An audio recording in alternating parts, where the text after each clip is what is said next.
A little heartburn. Too much spicy rice.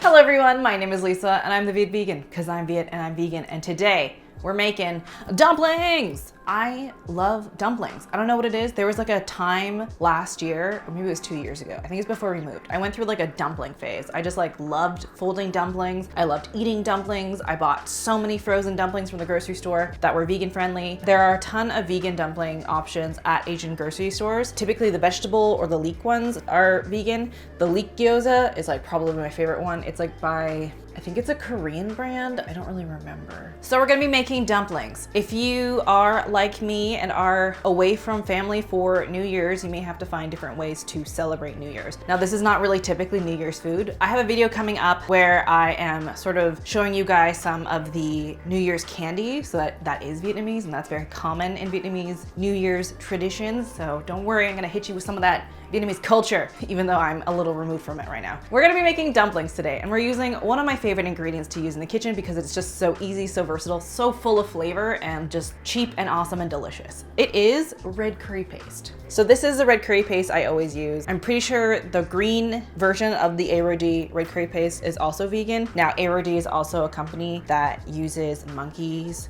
to harvest their coconut milk in a very not so great way. I understand if you don't want to support this company. I no longer buy their coconut milk, but I have a hard time finding vegan curry paste that is not by this company. The A-Rodi yellow curry paste, red curry paste, and green curry paste are all vegan. I don't really like green curry, so I never have it. I can't really tell you whether or not it's good or bad because I think all green curry tastes bad to me. This is so awesome. It's shelf stable when you buy it at the grocery store, so it'll be in the aisles. I usually take it out of the little pouch that it like is packaged in, and then I just move it all into this container, this tub, and then I stick it in the fridge. And anytime I need it, I just grab a spoonful and then I just add it to dishes. So we're gonna be using this for the dumplings today. I'm going pretty heavy-handed with the curry paste. I would stick to a scant 2 tablespoons if you like, and maybe if you are a little afraid of spice, just do 1 tablespoon. Or if you cannot handle any spice at all, use yellow curry, use green curry. It don't matter. As long as there's some sort of curry paste in there, I'm sure it's delicious. If you've been following me on Instagram, you might have seen my struggle of a journey to figure out how to do this particular type of dumpling folding. I'm still not very good at it, but I managed to get like a handful or so of like decent looking ones that I could take a picture of. Yeah, I'm not the greatest at it. If you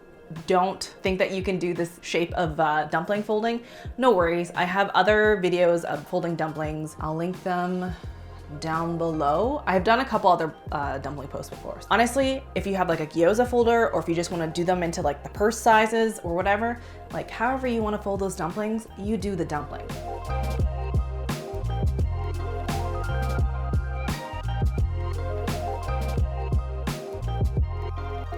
In a large bowl, you're gonna mix your vegan ground meat. I used Impossible here, but in the past I've used Omni Pork, Light Life, Beyond. I tried this new thing called Neo Phyto Kit. That would also work in a dumpling filling, or even Eve's if you want to use that in a dumpling filling. Whatever vegan ground meat option you have, heck, even TVP, or if you just want to use soy curls, that's fine too. You do whatever you heckin' want to do. Eddie really likes Impossible, so we tend to have a lot of Impossible in this house, even though it's very expensive. It makes being vegan for Edward a lot more enjoyable, so I indulge his penchant for Impossible. Whatever ground meat that you have, add that to a bowl, add red curry paste. Here I didn't really measure, but it's about 2 tablespoons. Probably was closer to 3 tablespoons here, so it's a bit salty, but that's fine, don't worry about it. Either stick to 2 tablespoons or just use about a scant 2 tablespoons. Add coconut milk. I don't remember if I added coconut milk to this one. I think I might have forgotten, but add coconut milk. It does add a bit of richness to this. Gonna add white pepper, grated ginger. I prefer fresh, but if you don't have fresh, you can also use ground ginger. I would use about a teaspoon of ground ginger if you don't have a 1 tablespoon of fresh or 1 inch of fresh. 2 cloves of garlic, finely minced or pressed. 3 scallions chopped. I like going heavy-handed on the scallions because I find it adds a really nice texture, freshness, and pop of color into the dumplings. You're also going to add 1 tablespoon of soy sauce and 1 tablespoon of vegan fish sauce. This is the vegan fish sauce that I have. It is Viet Kieu. Oh, I just got a package. I just got a package. I always find it so weird when people come to my back door. Well, let's see what it is. Oh, take a break from corny. First off, beautiful package. Oh, there's little pins. They're grain-free chips made out of cassava. Well, that's very interesting indeed. What a fun package. And it's all cardboard, so it's recyclable. What was I saying? Oh, fish sauce, that's what I see. So this one is Viet Kieu. I have a lot of issues reading Vietnamese stuff sometimes. I can read, but I read like a 10-year-old. Probably worse than a 10-year-old, honestly. I probably read like a 7-year-old. I have to sound stuff out and it takes me a very long time. My verbal Vietnamese is better, although not that much better. There are vegan fish sauce options at many of the grocery stores that I go to. Mostly the Asian grocery stores have vegan fish sauce. Coven has vegan fish sauce. I'm pretty sure Good Rebel has vegan fish sauce. I think you can find it at like Compass Foods or Vegan Supply. I'm not too sure, but however you can find vegan fish sauce around you, I highly recommend it. But if you don't have vegan fish sauce, don't worry. You don't need it. You can just use more soy sauce. I find that vegan fish sauce isn't as salty as soy sauce is, so use a little bit less soy sauce, but it adds salty umami funk and flavor, okay? Did I mention white pepper? Add white pepper. It's a good time. It's like a sweet spicy. Okay, so then you're gonna get your hands, you're gonna get really in there and just mix all that together. You want everything to be nice and incorporated. Once that's ready, you're gonna prepare a little bowl of water and cornstarch. No measurements really necessary. Honestly, I probably still use too much here. Like a teaspoon of cornstarch and like 2 tablespoons of water. That's all you really need. Honestly, you don't even need the cornstarch. I just kind of like having it because most dumpling wrappers have cornstarch on them. One of these days, I'm going to like make a dumpling wrapper recipe, but because I have dumpling wrappers at my grocery store that are vegan friendly, I just use those. I have been meaning to just make my own dumpling wrappers. So maybe eventually I'll do that. I think Mary has a recipe. So if Mary does have a recipe, I'll link it down below. I found vegan dumpling wrappers at the grocery store. I like the circle shaped one, but if you want to do different shapes like the coin purse shape, I have a video from, I think I was talking about life and grief and my dad. So I'll link that video in there for, you know, feelings and also dumpling wrapping chats. Go watch that video if you want to see how I made that shape. I digress. I'm making the braided shape today. So I'm gonna show you the montage of the struggle of trying to figure out this shape. Maybe this will intimidate you, but maybe it'll make it seem more approachable to you. Because the thing with dumplings is that like, if you're making it for like other people, yes, I understand the need to make them perfect, okay? I am also someone who struggles with perfectionism, and even though it might not look like it because I try to make everything perfect on my channel, it's not usually perfect. And I usually get like frustrated and I give up on things if I don't get things perfect. These dumplings are an exercise in challenging perfectionism. We're gonna start making the folds. So the way that it works is that you're sort of braiding the 2 sides together and pinching them together to overlap, and then you get like a little point at the end. So to start doing that, you have to make like the initial mound. I saw a couple other videos do this so easily, and it took me a really long time before I understood how it worked. You start on one end, you pinch 2 or 3 pleats together on one side, 2 or 3 pleats together on the other side, and that starts with that initial pleat sort of situation.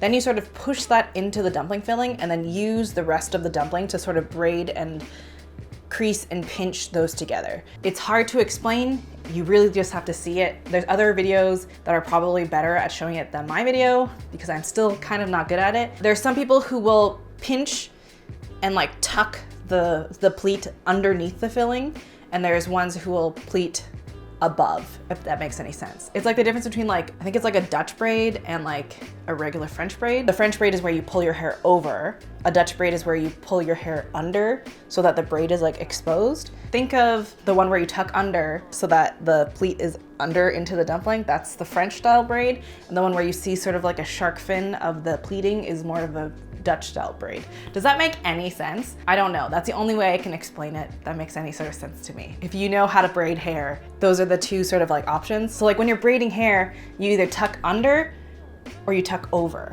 Tangent aside, fold your dumplings however you want to fold them. Next, you can cook them. If you don't want to eat all these dumplings right away, this recipe makes about enough for 3 to 4. Like Eddie and I ate our fill and then we had 1 more serving left over. But if you have like 4 people who eat like a reasonable amount of dumplings on top of other vegetables and not just dumplings, this serves 4.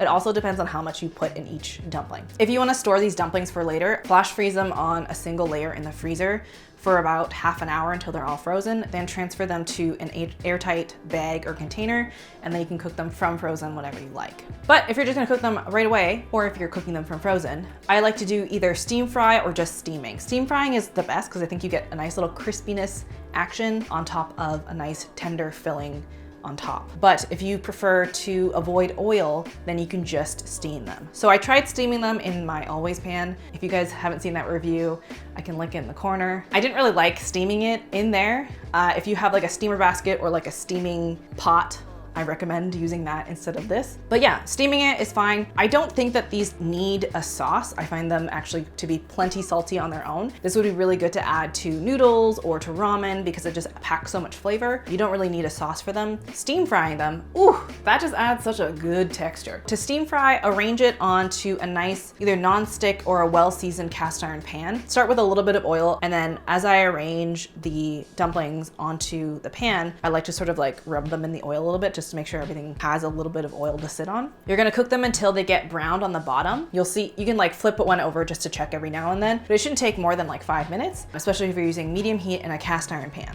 Once that is nice and browned on the bottom, you don't want it too browned yet because it still has to continue cooking, just a little bit of brown. Then what you're gonna do is you're gonna add about maybe like a 1/4 cup of water all around the pan and then quickly cover that to cook with steam. Cook for another 3 to 4 minutes. You'll see the steam kind of cooking off, and once all that steam is mostly cooked off, and then you have steam fried dumplings. I do really enjoy seeing them be all poofy and like expanded, and as soon as you take the lid off, they like immediately shrink. Ah, what a fun time. Enjoy these dumplings. As I said, I enjoy eating them on their own. I'm often very lazy and I don't really make side dishes. So I have these mono meals of dumplings and it's a great time. But I highly recommend a side of vegetables, you know? I have some vegetable side dishes like some garlicky bok choy or the eggplant dish that I have, or with rice or whatever. You can just eat these on their own. They're delicious on their own. And that's it, that's the recipe. I really enjoy this folded pattern of dumpling. I think that you need to cook it a little bit longer because there's so much bulk of the dumpling sort of like folded over on top. I think that the regular crescent moon shape of dumplings that I typically make for this cooks a little bit faster and a little bit more evenly, and you don't get like a mouthful or like a biteful of the dumpling wrapper. It's a good time either way. Anyway, I hope you enjoyed this video. If you did, give it a like. Let me know if you like the recipe and let me know if you try it. Tag me on Instagram if you make it. Share your experience here. Comments on the blog help other people when they want to see if they want to try this recipe. So if you want to leave a comment whether or not you like the recipe, that would also be good too. If you want to try other dumpling recipes that I have wontons, I have like a peach pie dumpling recipe that was actually pretty good. It's like a sweet dumpling.